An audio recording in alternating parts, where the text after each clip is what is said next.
Oh my gosh. Part 2 of my interview with Dr. Jill Bolte-Taylor will knock your socks off. We go into such depth in this one about that part of your brain that connects you with all that is. You want more peace in your life? You want less of the emotions that just knock you off balance? Well, you'll actually come to appreciate those emotions and understand why, yes, you did sign up to come here. So watch through to the end because the nuggets of wisdom just flow throughout. I'm so grateful to Jill for coming back on the show. So will you be at the end of this issue.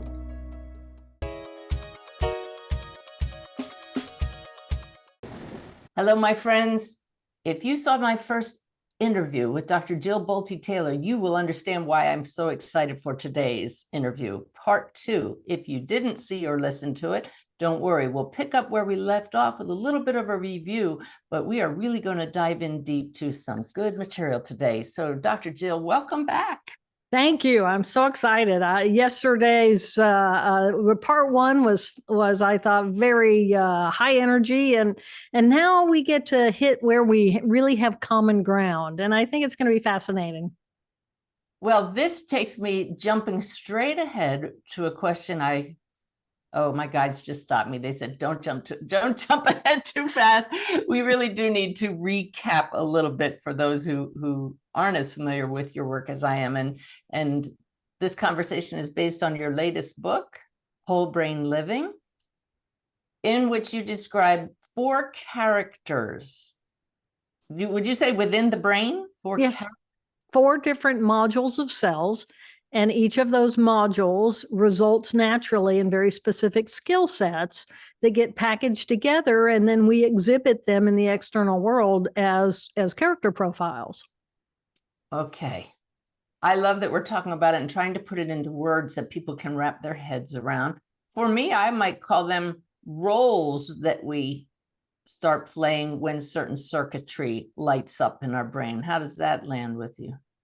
I think that generally that is true, but most of the time they're just kind of dancing in and out of one another. So we end up with this level of confusion about I'm this, and then I'm that, and then I'm this, and then I'm that. And when you can actually differentiate these 4 different profiles in yourself, then that spontaneous collision of action that results in personal conflict starts to make sense.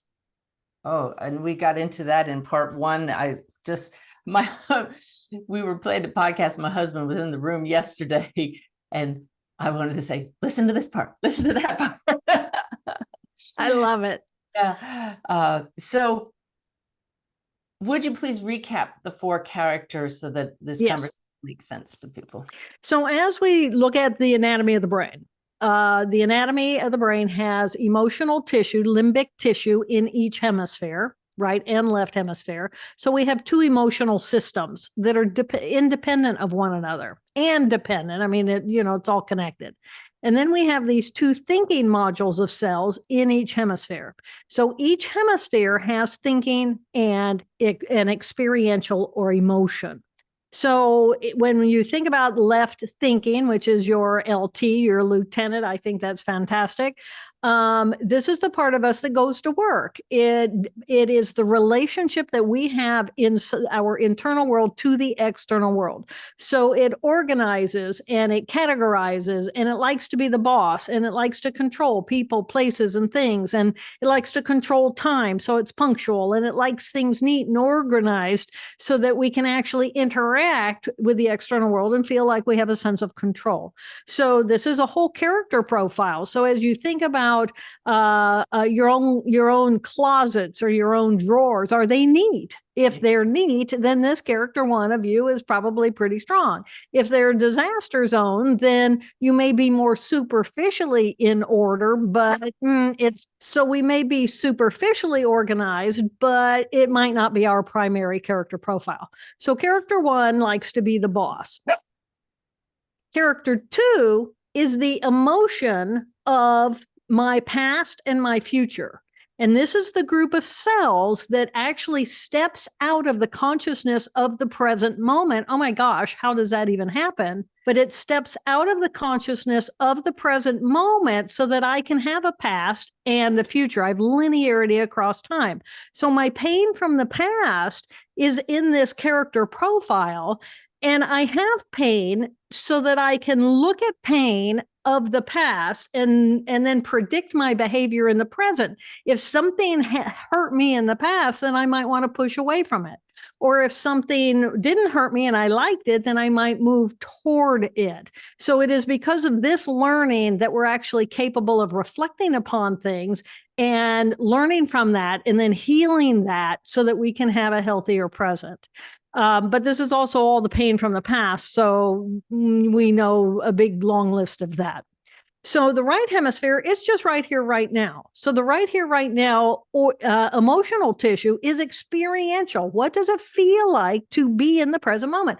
What does it feel like to have your clothing on your skin? What does it feel like to the temperature of the air? How much humidity is there in the air? The experience of the present moment is what I call character 3. And this is just curious. It's in the present. There is no right, wrong, good, bad. It's all defined by the left hemisphere, but instead we're simply right here, right now, having the experience. So we're creative and open and entrepreneurial, and we like to play, and we like to play with others. So it's a social part of who we are. And then the character 4 portion is the thinking tissue in the right hemisphere.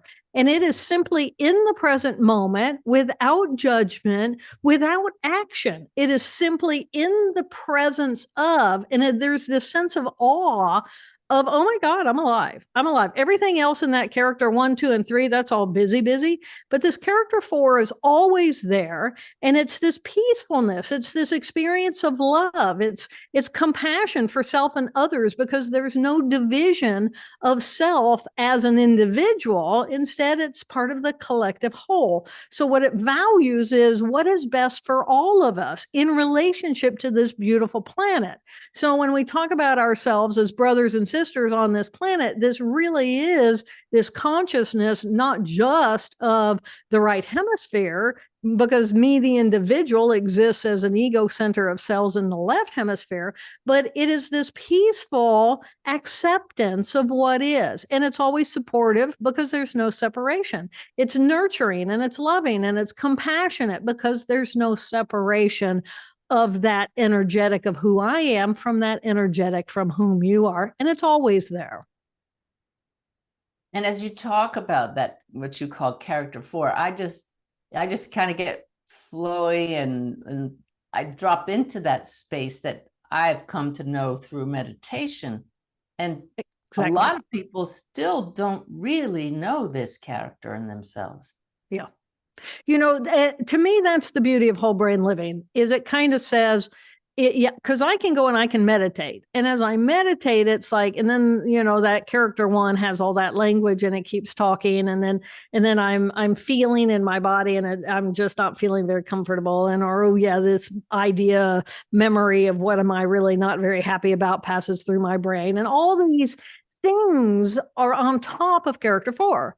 And so to access character 4 is to know what's in the way of getting there. First of all, what's the goal? And the goal is to sit in peacefulness, to sit in the present without judgment, in this kind of wonder and awe of, oh my God, I'm alive and all.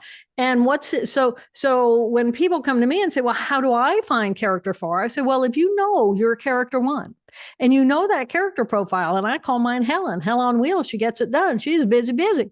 I love Helen. She gets it done. She is my relationship to the external world, but she's also in the way and dominates over me being in the present moment and me being in the peaceful euphoria of my character 4. So who is that character and how do I quiet that? And who is my character 2 and what is going on inside of her? Because she's feeling, she's emotion, she's consternation, she's reflecting, she's in all of my muck of my whole life. I need to be able to quiet her, set her aside and say, I'm not going anywhere. You're right here. You don't have to, I'm not cutting you out and saying you have to worry about, oh my God.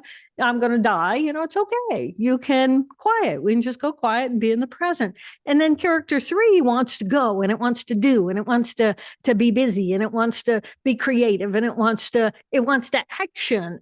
And it's like, no, there's a great time and place for that. It's a really healthy, generally part of who we are, but that's not it either, because that's an impetus towards something. And character 4 is simply peaceful in the being of it. And when you can quiet 1, 2, and 3, and you know who those are inside of yourself, set them gently aside, let them be quiet, then the inhibition or the loudness that they are on top of character 4 can then come into being.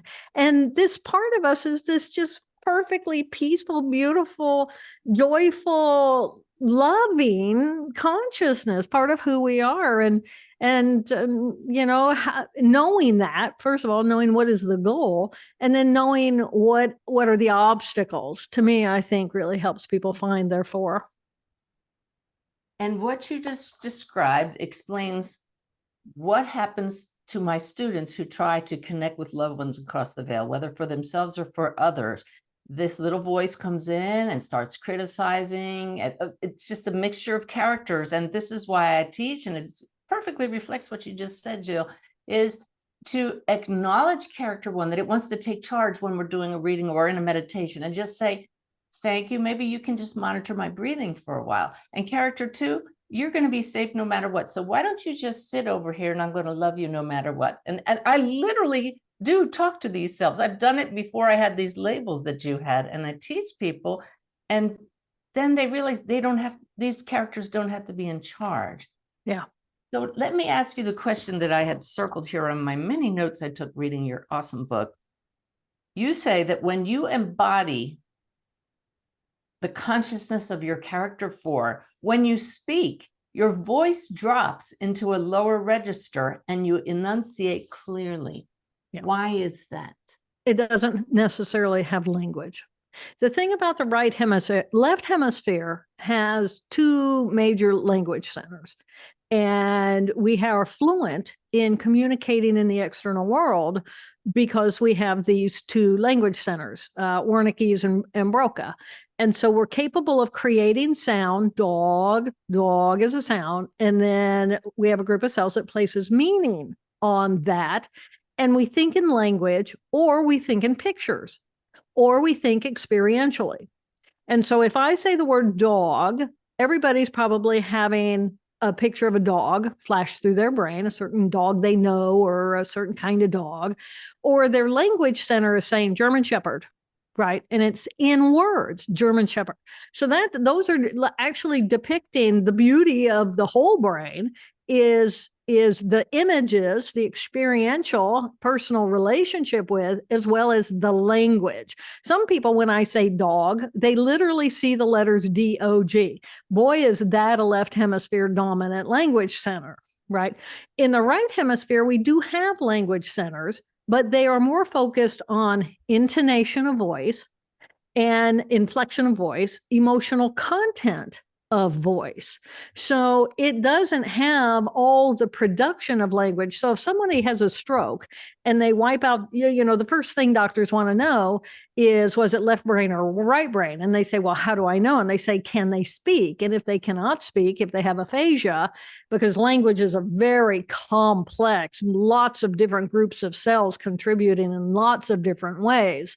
Reading or writing. I mean, these are all different groups of cells that are working together in a bigger network of language in that left hemisphere. So the left hemisphere is dominated by this language. The right hemisphere is more experiential. So if I'm having an intuitive experience of awareness and I feel discomfort, I feel like walking into that garage and getting on that elevator with that person on there doesn't feel right. Right? This isn't language coming to me. This is messaging from the bigger picture of my right hemisphere. And I'm filtering it down into messaging, but getting that message into language can be a very slow, if not impossible, experience. But I personally I know character 4 because that's all I had. And as when I had my stroke and I lost my characters 1 and 2 and character 3, I was just, I had no body movement. I was just gone. All I had was the character 4. And in the presence of character 4, distilling that level of experience into words is almost impossible, because language, intuition, these groups of cells are not communicating through words. They're communicating in another way. And then I'm having to put language on top. And in order to do that, it becomes slowed. It drops the tone. And I it's just a different real part of who I am. And when I go there and I do that, you go there usually, and you experience that. And this is why people who drop into that part of who they are, it resonates in openness, or the left brain of people freaks out and says, oh, I don't like the way they talk. I don't like that. That scares me. And so they disappear, or they criticize, because the left hemisphere is saying, I don't want to put my ego down. I can't put me, the individual, down. That doesn't feel good to me because that feels unfamiliar. And so I'm going to push it away and I'm going to criticize it, because that's how the left brain does things. It's beautiful. And you're describing that direct knowing when we're in character 1. Right. You just know. And this in mediumship, for my mediumship students, is, well, you just know. And now you know what the person across the veil is trying to tell you, and you have to put it into words. Yeah. Right. Beautiful. And if everything were in words, then you would just be, reciting. And my guess is that's more like channeling, where I'm hearing and I'm producing, or essentially the machinery of me is being kind of utilized by another level of consciousness. And I don't know, this is not my area of expertise.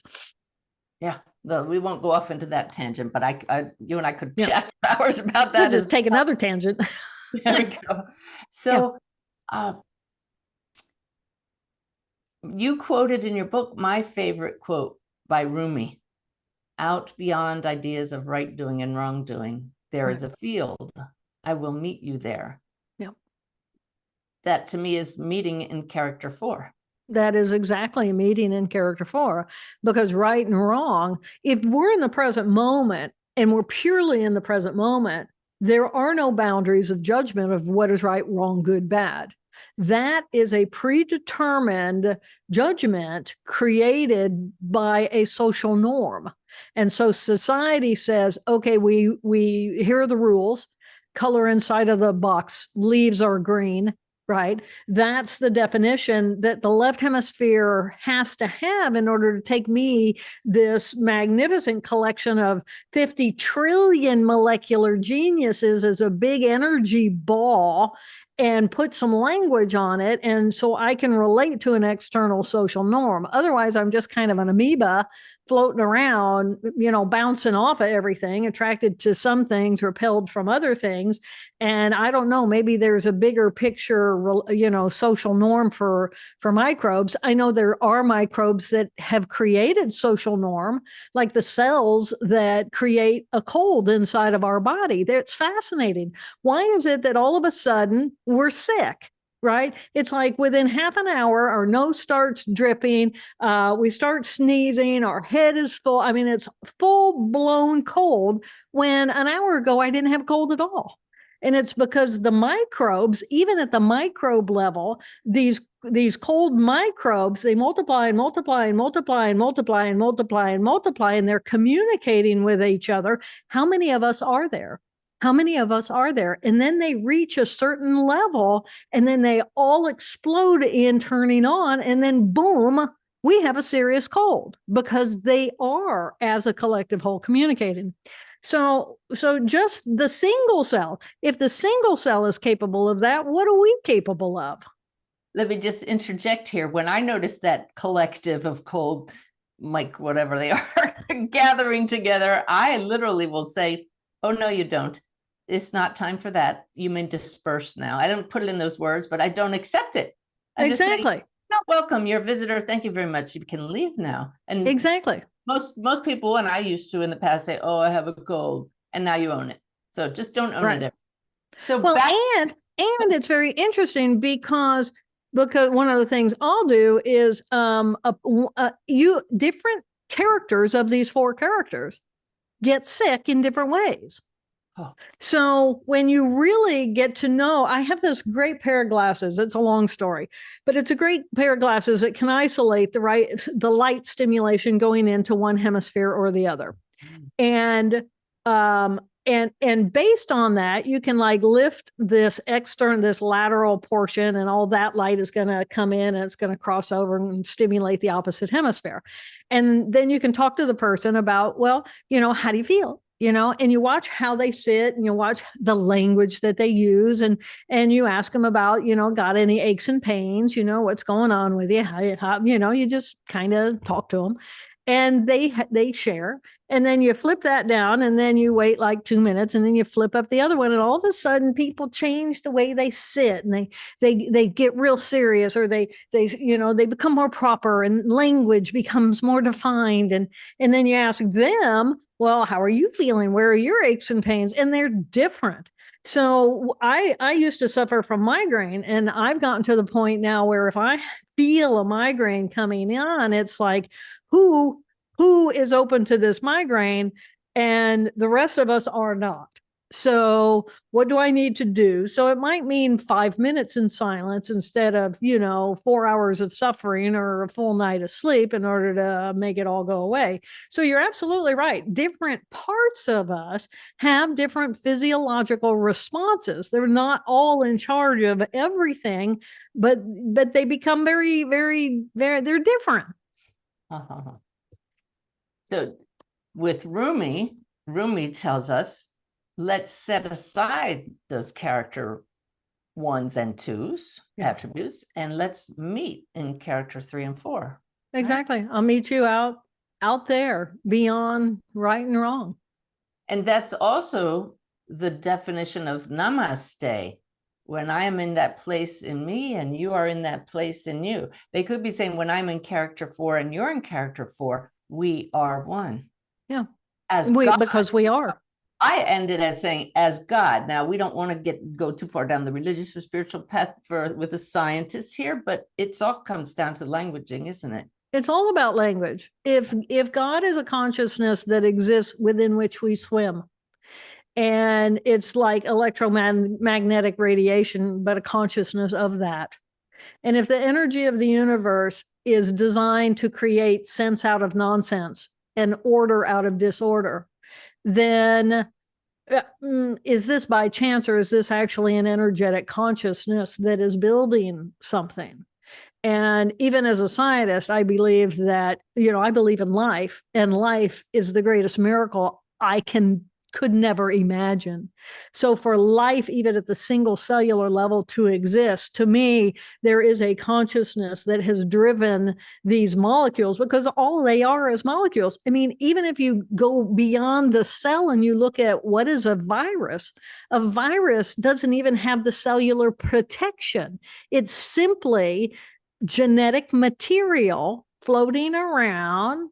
And then it says, oh, there's a piece of life. Now I'm going to take over that life, and I'm going to multiply my DNA or RNA, my cells, which are nothing but molecules, and take over the cell. And then the cell will probably die, but I'll have it multiply a whole bunch more of me, so that when it dies, now I'm back out in the atmosphere looking for other cells to take over. I mean, wow, come on. I mean, where's the miracle here? In my book, you said, I believe in life. In my book, I believe in acronyms. And life is an acronym for love in full expression. Exactly. Yeah. And to me, I'll take it one step further. I'm going to say, for me, the meaning of life, I mean, let's go there, Suzanne, why not? The meaning of life is, if I'm packaged as this expression, full expression of a cell, because that's the fundamental unit of life. If I'm a cell, then all I am is a semi-permeable membrane within which that is separating something external from something internal. And in that semi-permeable membrane, some things can come in and some things can go out, but otherwise they're two separate areas.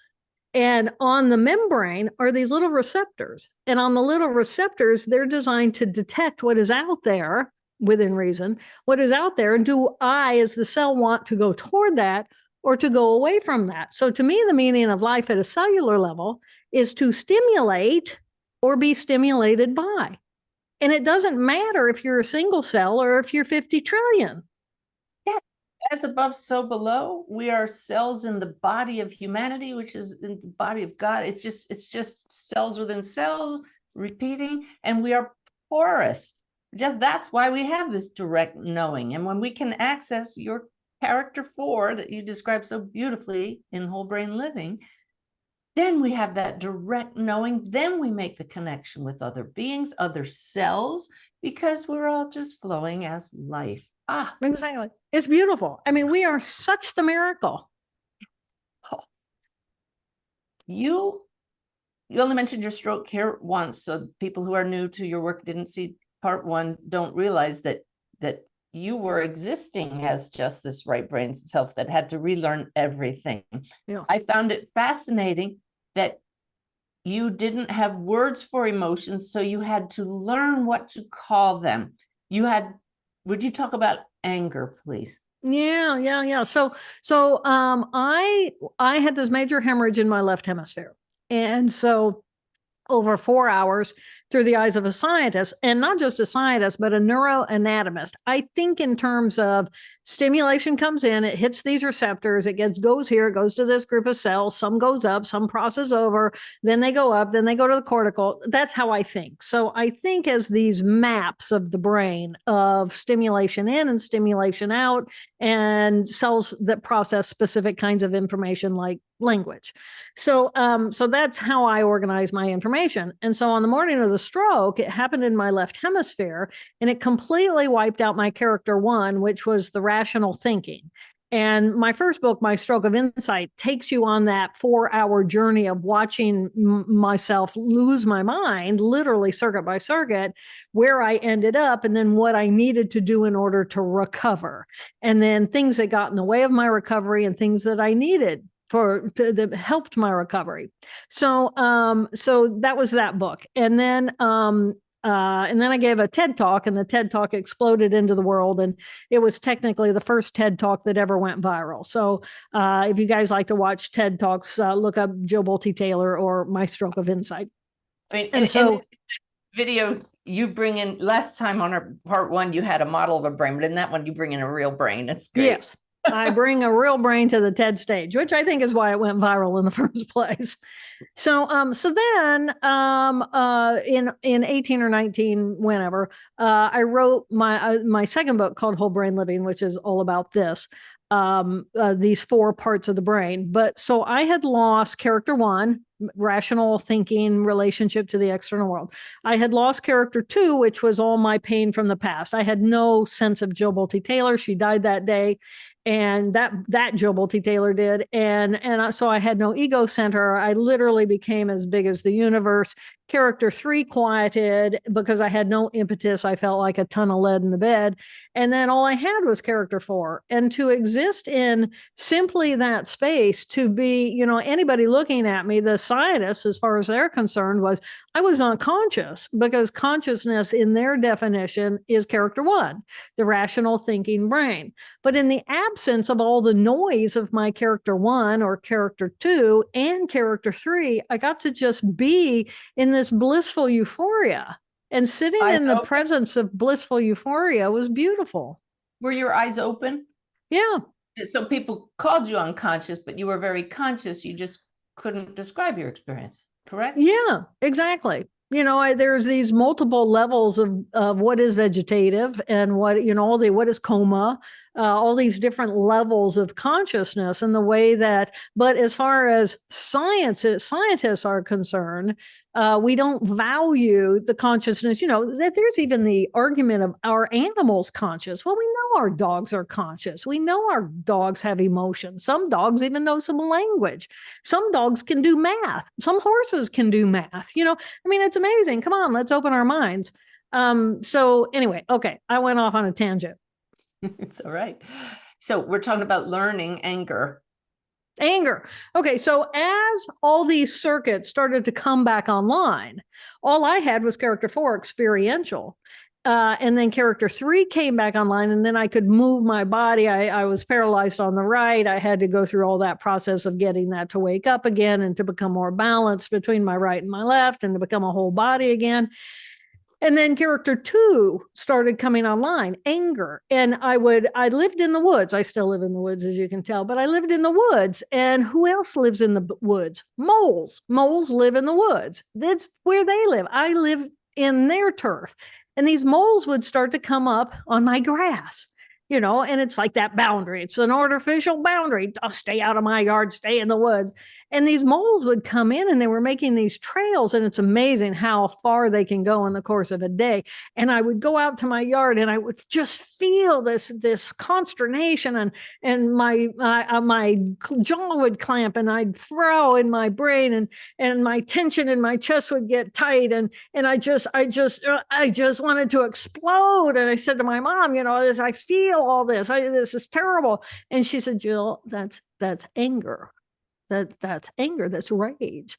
And I thought, oh my God, this feels so terrible in my body. Why would anybody ever let their body do this? It's like, it's such a violation of myself and my consciousness. So that was important for me to learn. And then I had to learn what is sadness, because I would feel sadness, and Gigi would say, describe what you're feeling to me. And I would describe it, and she'd say, Jill, that's sadness.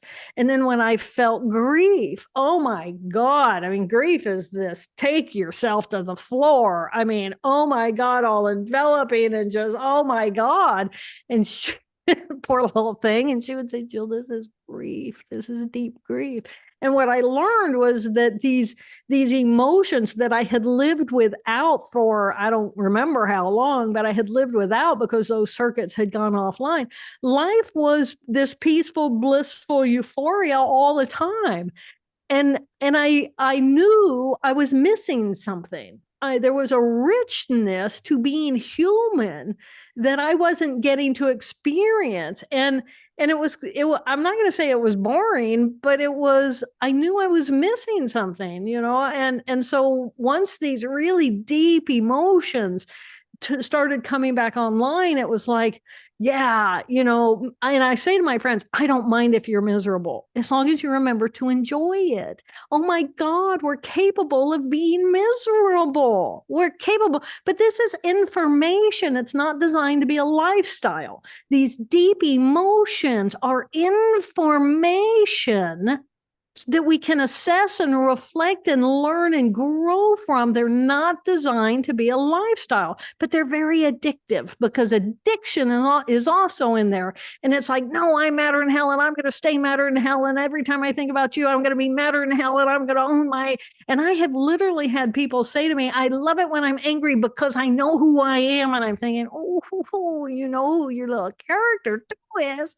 But it's not supposed to be a lifestyle. It's supposed to be information. And the thinking parts of our brain, character 4 and character 1, that rational thinking left hemisphere, it's designed to, okay, we're feeling miserable. We're feeling rage. Where every time, and then it can assess. It's analytical. Every time I think about that person, I start feeling this way. And then I start feeling prickly. And then I start sharing the story with other people, and then I let it grow, and then I let it take me on, and then I found my pack and my team, and then we all hate that person, and then and we become smaller and smaller and more constricted, and because we make it a lifestyle instead of simply information.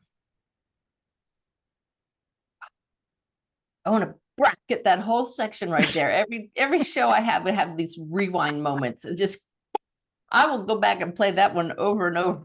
If I were everybody listening, there was so much wisdom in there, and hard-earned wisdom. And yet the blessing of your stroke was that it gave you that experience that it answered the question for everybody that says to me when they're going through grief or whatever is coming up in their life. And they say, I'm never coming back here. I would never have signed up for this.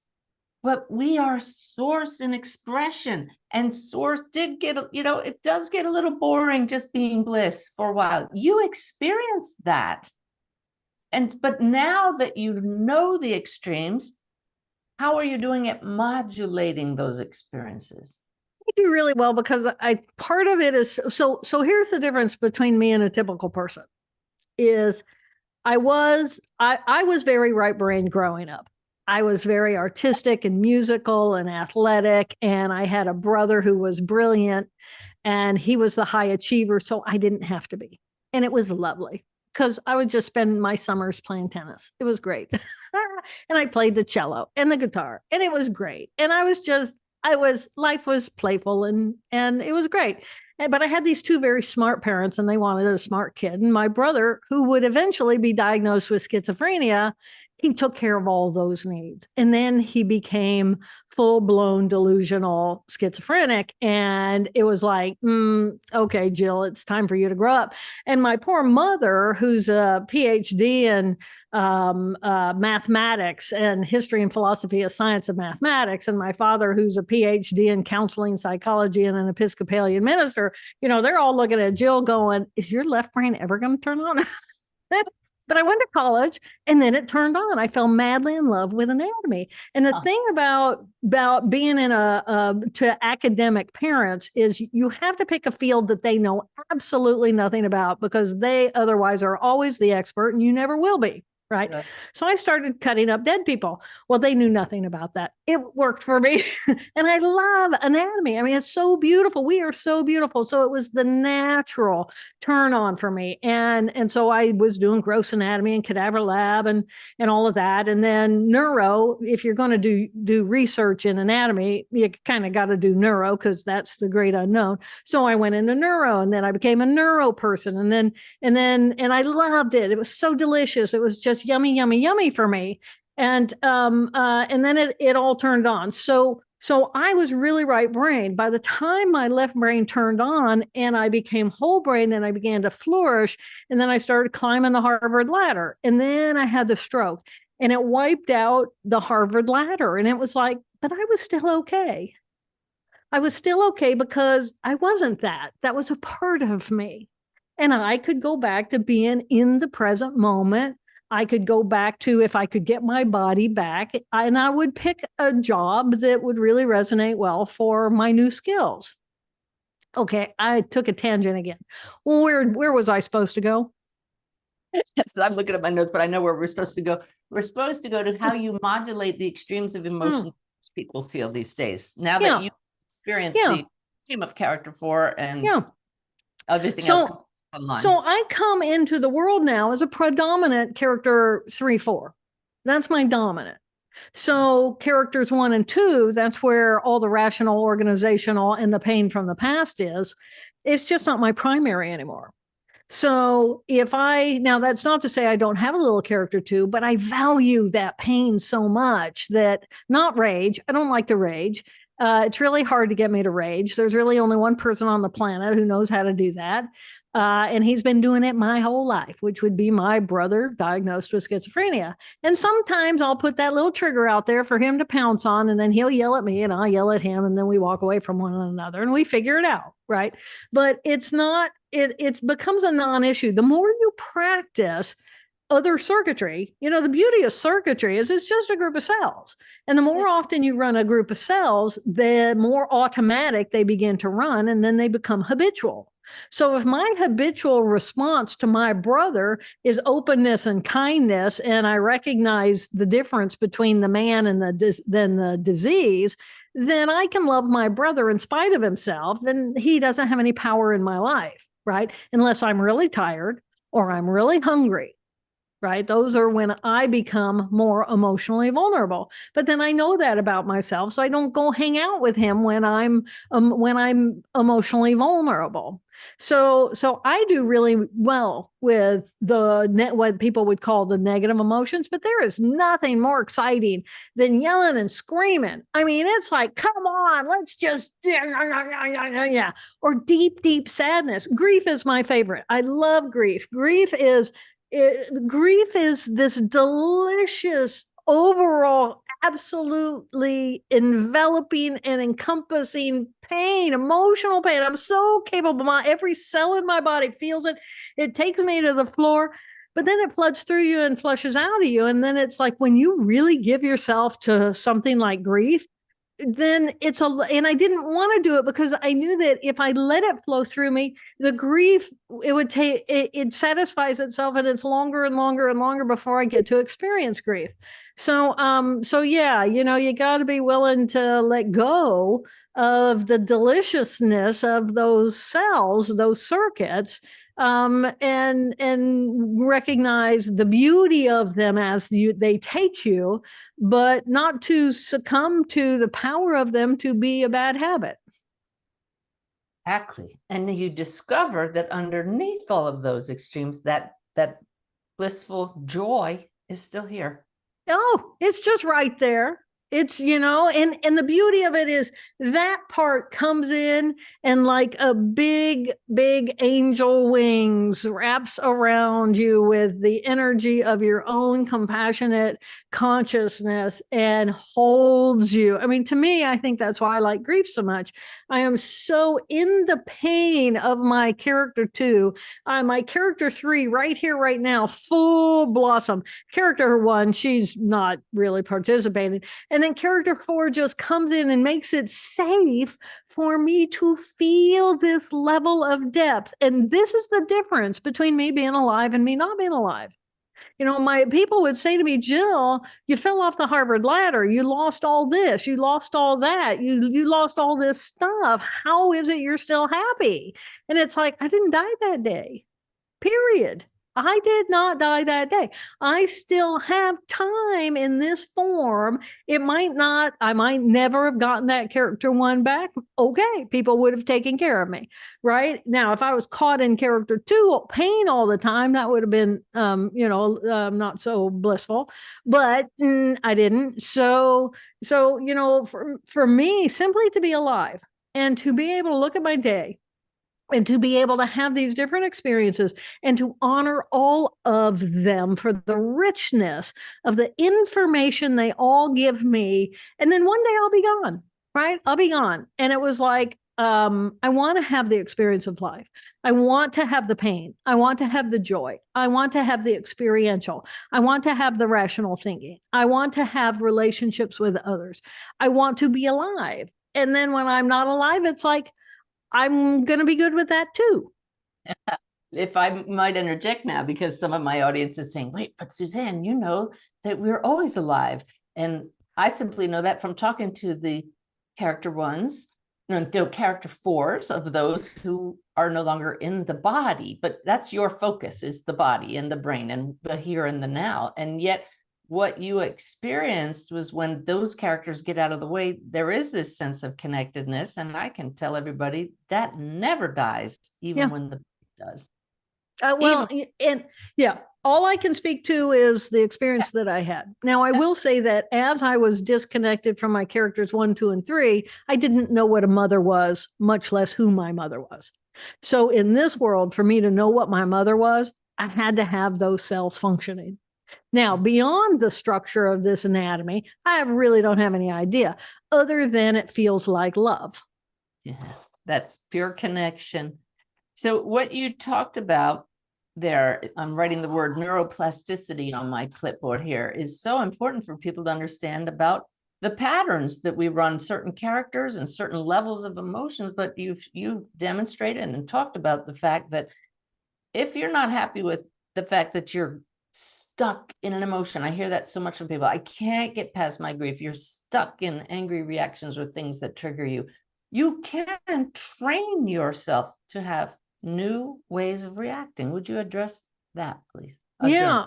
Yeah. Whenever I feel something gnawing on me, if I've got, for some reason, an inkling of any emotion, I actually will take myself in isolation and I will talk to it, because it's cells. and those cells are trying to communicate with us, right? They're a part of a consciousness. They're aching, they're hurting, they're feeling something, they're gnawing on us because they're trying to communicate with us. So I will actually go and have a very direct conversation with that part of who I am. My guess is that's, character one comes in and says, okay, we're going to go to the woods, and we're going to be there for 3 hours, and we're going to take our time, and we're going to take some food and water, and we're going to take the dogs, and we're going to go do that. Okay, set the schedule. And then character three wants to go, oh yeah, okay. And then I want to play for a little while because, that's what character three does. And it wants to stomp around, and it wants to play in the mud, and it wants to make sure the dogs are okay and all that. And then I'll go and I'll sit on a log somewhere or something. And this is when character four really comes in and holds character two and says, what is it you're trying to communicate with me that I cannot get past? And sometimes and then I just listen. I let it, I go and I feel it, and I let it feel what it feels, and I let it speak to me. And usually, and it sometimes it does use language, but it thinks in images. I get messages. I learn things about myself. I'm willing to explore new possibilities with that specific group of cells. But I believe in the consciousness of the whole. And I believe that it's just like if I kick my toe, I stub my toe, and my toe screams in pain, then I purposely will pause, and I'll pull the energy away from the pain, because if it's broken or there's broken capillaries or whatever, I want the immune system to have plenty of open highway to get there. And if I clog it with conscious energy, also, boom, it becomes this knot. Then it becomes a knot, and then it really gets swollen, and there's no fluid flow out. So I will purposely, wherever I feel pain, I literally feel the energy pull away from that painful place, so that I can have the energetic flow of the immune response, which is send down the eosinophils, send down the neutrophils, send everything in, right? The emergency's happening, but you don't want it to get clogged in swelling. So energetically, I pull that away. And I do the same thing with my emotional. If I'm feeling sadness, or I'm feeling anger, I'm feeling confusion, or I'm feeling whatever it is I'm feeling, I consciously pull the energy, visualize. I have these 4 groups of cells inside of my brain. And if all the energy is in my little character 2 now, and it's routinizing, and I can't get it out of that, then it's like, okay, I'm okay with it being there, but I'm going to literally visualize the energy pulling into the other parts of my brain. And as it does that, it then loosens that character 2 so that other parts can actually come in and be supportive. And for me, it works. Wow. Yeah. I love when I understand how we can use the body's responses to help ourselves. You took me back to a moment when I was working out one day, and I did something different and got a massive cramp in an abdominal muscle. I mean, it turned into this rock. You could feel it, and it was agonizing. And I just laid back and just breathed instead of going to it. And you just showed me why it loosened up. But to use that analogy for, that's your character too, going into a cramp. Yeah. Two's cramping, constrict, protect, bring in the other characters. And now we find peace. So you've actually talked, you wrote in your book about your process when you notice something, when you're going awry. And it's the same process that many people teach, and I teach. Breathe, go to a state of gratitude, and that's you're giving yourself that space. Yeah. And then the other place where I use it is for healing. I'm a firm believer that all the different cells resonate in different vibes. They have different molecules, even just the neurotransmitters themselves, dopamine, serotonin, GABA, they're different size molecules. They vibrate at different frequencies. And when you start looking at this conglomeration of what we are as this biological collection, we're a symphony. So when, so I will purposely tune into healing vibes. Someone when you aired our first interview yesterday, somebody said something about resonating at a high vibe or something, and it was like, clearly I was, and clearly I do, and clearly we are, right? We all are all the time. Walk into a room and you can pick up anybody's vibe if you're paying remote attention to it. And then the lowers, where are you? And the beauty of the vibe is that you put two different vibes together. One vibe is going to usually dominate over the other vibe. So if you are aware of vibration and you really function from frequency, and you run into people and you come up to somebody who's really in an energetic, I'm not going to call it a bad energetic, but a low vibe that is just kind of pulled down, and you don't want to go there, then dance with it. Just dance with it. Don't demand upon it. You can go and visit a little and then pull it, and and then we're all, you really become aware of how we are dynamically dancing with each other's energy. And then if you can help pull them up and pull them out, I mean, people, I always say people, they love me or they run from me. I'm an energy, right?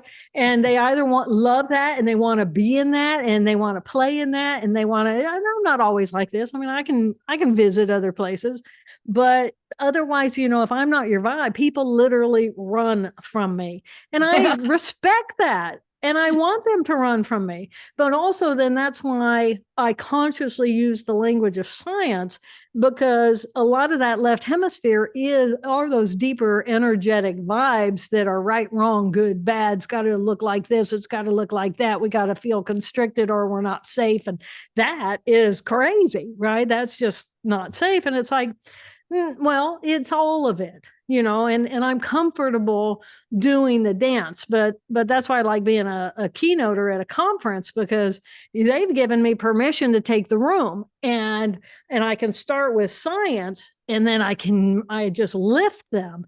And then once they get lifted into this place of open acceptance, then, oh my gosh, that's when change happens, right? And that's why I always tell, if I do a corporation, it's like, I will not come unless I get the leadership, because if I can't get the people at the top, then don't let me, enhance these people, but you're going to hold them down. I mean, that's not fair to anybody. And, I got other time. I'd rather take a walk with my dogs. So, and it's healthy boundaries. We all need healthy boundaries. So yeah, no, I'm big on self-healing and using energy and frequencies in order to hook into that vibe. Because if character 4 is God, or whatever you want to call it, consciousness of the universe, that's a vibe, right? If I'm way down here and I'm in this, God can come into that, but that's circuitry, right? That's the cellular circuitry construct of what I am biologically. But if the energy is always there, then how do I tap into that and get that to consciously flow? And being an anatomist and knowing all the different cells and the beautiful cells. I mean, cells are beautiful and they're all different from one another. And they're wonderful little creatures, and they all, they want to work together. And if something is ill, if there's a tumor or there's a growth, then it's like, well, where's the energy? The energy's not vibing in that. It's somehow going around that. So let's figure out, how do we get total flow in the body for there to be health and healing? Wow. I would love to be in an audience when you're the keynote. Yeah. But just watch the TED Talk for 18 minutes of joy. Vibing out. Pointed at you and got as excited is because while you were talking on this last bit there, my guide said, and now is the time to ask the question about the dogs. And you mentioned the dogs. When we were talking beforehand, it might be unusual to segue into this, but as we come to the end of this hour together, we both have 2 dogs, and you said that one of yours is called a schnoodle. Yeah, she's a schnoodle. So I live on a boat half the year, 6 months out of the year, from May to November, in a beautiful cove out in the middle of nowhere in Kentucky. And it's very isolating. It's very much like a retreat, but I'm a highly functional person out there. But this is my neighbors are the turtle and the family of the great blue heron and the single beaver and these creatures. And I was out there on my paddleboard, and I go around to this, where the mouth of the cove where I can actually watch sunset. And I was sitting out there and I said, God, why am I out here alone? Because my other two pups had passed in the years past. Why am I out here alone? I have so much love in my heart, and I just, I send me someone who needs to be loved, who can love me back. And I just, my whole heart was open in that character 4 of my heart. I have so much love in my heart. I want a companion. And I heard essentially the universe say, well, do you want a 2-legged or do you want a 4-legged? And I said, well, I want a 4-legged. I was ready for a 4-legged. And so time goes by, and every night I go out and I'm watching the sunset, and I'm just sending my love into the universe, because that's what I do out there for 6 months. It's just a great, great place for my character 4 to exist. And so about 5 weeks later, I started seriously looking online for rescue animals. And this pup shows up, and she's in horrible condition. She's just bones, and her skin is covered with scabs. No, she shows up online. And somebody had rescued her. Okay. And it turns out that she was on death's door, and she was emaciated and bug infested and worms and every horrible thing. And somebody picked her up and took her to the kill center. And the kill center called the rescue person and said, I got this dog. And she said, I'll take her. And so that was happening. I wish I knew the date of when I asked God for that. I truly believe it was that day, or the day before, or the day after, that dog was rescued. And it was just like, she was mine and I was hers. And it was like, yes, we're going to come together. And I ended up with her, and she's absolutely we are just bonded at the soul. Best dog, smartest dog I ever had. And so sweet and so beautiful. And she's game. She's game for all my character 3 playpen stuff out in the cove. She paddleboards, she bikes, she swims, she chases sticks. She snuggles. She's everything, And then I have another little rescue now called Ducky, so that, we have 2. But it's really me and Lolly, and then Ducky just tags along all the time, and she's great. So this is building love, and like right here, they exist in my character 4. They know my character 4. They love like I love, and then then they hear something like at the door, and we all go crazy. And then we all quiet. Beautiful. You mentioned the great blue herons around, and I have to share with you a moment. I have a quote here from your book because it stunned me so much. It says, you wrote, my character 4 revels in the bond I've grown to know with the great blue heron as it squawks to me, good day, on its morning rounds. Yep. The day I read that in your book, I walked outside to walk our dogs. We took the dogs inside, and here comes, I went back out front, a great blue heron in the front yard. We see them in our backyard a lot, but in the front yard. And Jill, it walked up to me. And I just read this in your book. I mean, they just don't do that. And then it stood there, and it moved its neck in this, it was communicating with my character 4. And it was just saying good morning. Yeah. This is the connection. This is the web of consciously living, consciously connected, divinely guided. This is what I call the awakened way. You're doing it from a neuroanatomist point of view, but bringing such awareness to people of there is a better way to live than just dominated by these character 1s and 2s. Yeah. Whole brain living. That's it. Whole brain living. My whole life is I truly believe that this is, if you look at the linearity across time and all the different thought patterns of what did we agree to before we came, I have no idea. But what I do know is that it's a fantastic story. It's a fantastic opportunity for learning for a neuroanatomist to focus on how our brain creates our perception of reality because of a brother with schizophrenia, and then loses the left dominating hemisphere, exists in the right hemisphere consciousness, and uses healing in order to recover the left hemisphere and then to live as a whole life person. I mean, I just feel very blessed to be me.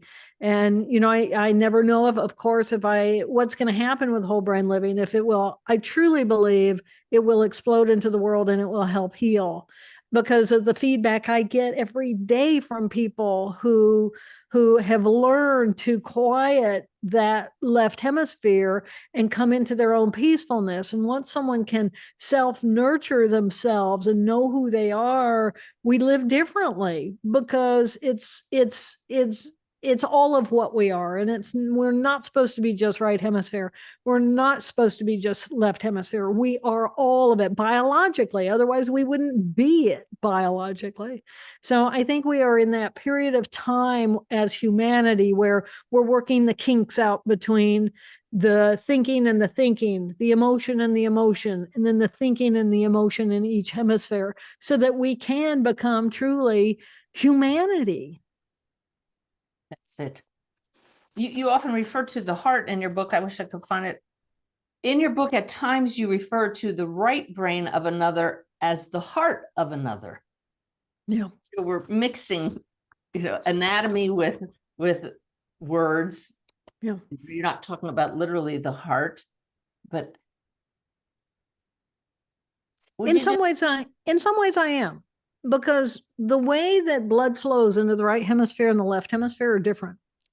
And the heart consciousness, and when you consider the vagus nerves and what those different vagus nerves do as they go down into the body and they control the body and they control and what's going on at the heart level, the language of the right hemisphere is one of intuition. Well, that's the direct relationship in the enteric nervous system of the gut and how that communicates with what's the consciousness of the right hemisphere. And it's listening. The left hemisphere, it's busy. The left hemisphere is thinking about what's going on in the external world, because its job is to take what I am and relate me to the external world, while the right hemisphere consciousness is designed to relate me as a collective whole, so that I am this magnificent collection of cells that is listening to itself. Well, the reason I asked the question is because in my book, Wolf's Message, that became the genesis of the Awakened Way Living that I teach. Wolf, this young man who passed, came back and said that we as humanity are out of balance, that we need to get out of the head and into the heart. But you could also say we need to get out of being so much in the left hemisphere and into the right hemisphere. To me, it's saying the same thing. How do you feel about that? Well, I think that there's a lot of conversation about this. So heart math, for example, is all about the heart, the heart, the heart, the heart. And there's a brain in the heart. Yeah, well, there's a brain in the gut too, but you cut off your head and you're not alive. It's different. So to me, what they're missing is the consciousness of the differences between the right hemisphere and the left hemisphere. And right now, we're in a time where there are people who say, oh, that's all crap, that, what they did back in the 70s is irrelevant. And it's like, oh, no, it is so not. And all you have to do is read a few good books on neuroscience and what we've learned over the last 70 years. And if anybody's interested in that, besides my books, of which I write for the lay person, there's a wonderful book called The Master and His Emissary by Ian McGilchrist that actually documents essentially everything we've learned in basic science over the last 70 years. But anyway, to me, it is the consciousness of the right hemisphere is the heart consciousness, because it's the collective whole. And we have this magnificent brain. So it's one thing to say, yes, the heart consciousness is of the heart. Well, it is to a point, but it really is a muscle that pushes blood everywhere, which is we're completely dependent on for oxygen. So it's so important. But what's it going to do without a right hemisphere? It's going to be altered and it's going to shift, and you're not going to have a whole human. So that's what I have to say about that. So when I say get out of the head and into the heart, that's metaphoric for literally get out of the left brain, get into the right brain. That's it. Yeah. Wow. And it's only temporary. I mean, that's the thing, is it's like not saying cut it out. And then there's another whole conversation that's going on about, Eastern philosophy and Western philosophy, and Western philosophy is bad and Eastern philosophy is what we want. But again, the right hemisphere is a completely non-functional space without a left hemisphere. Yes. I mean, what we, I think, are coming together as a left and right, or as a Western and an Eastern, is a whole. We're looking for a whole brain experience, and we're looking for balance for what I am, so I can claim all of what I am as a human being. And when that happens, humanity's behavior will completely shift, because we'll shift into, well, what do we really value? Well, I value me, I value my life, I value mine, I want more, more, more. But that's secondary to how do I utilize myself for the collective whole. Beautiful. As you're speaking, and we're trying to get people to live from that whole brain place, you remind me of one of the meditations that I have. It's on the gifts page of my website, so it's free for anybody. I call it the journey of consciousness. And as you were talking today, Jill, I see that what it's doing is it's helping us shed character 1 and character 2. As we let go of the stories, we let go of the memories, we let go of the thinking brain, and then you simply come to know yourself as this. And you would know that, and I would know that as just, I am, I exist. And so everybody check out Journey of Consciousness on my website, but please read my Stroke of Insight and especially Whole Brain Living. I'm fascinated by your work, and I really appreciate you coming back for part 2, Jill. Well, I could just tell after part 1, it was like, yeah, we were going to need a part 2. So thank you, and thank you to your audience for coming and participating in this, because you're the power of the universe, and it's all right there inside of you, and it's a beautiful thing. So I'm just grateful. So thank you very much. All right, everybody. I'm grateful for all of you tuning in every week and helping to spread the ripples of love to our world. We love you so much. Go out and have a great week.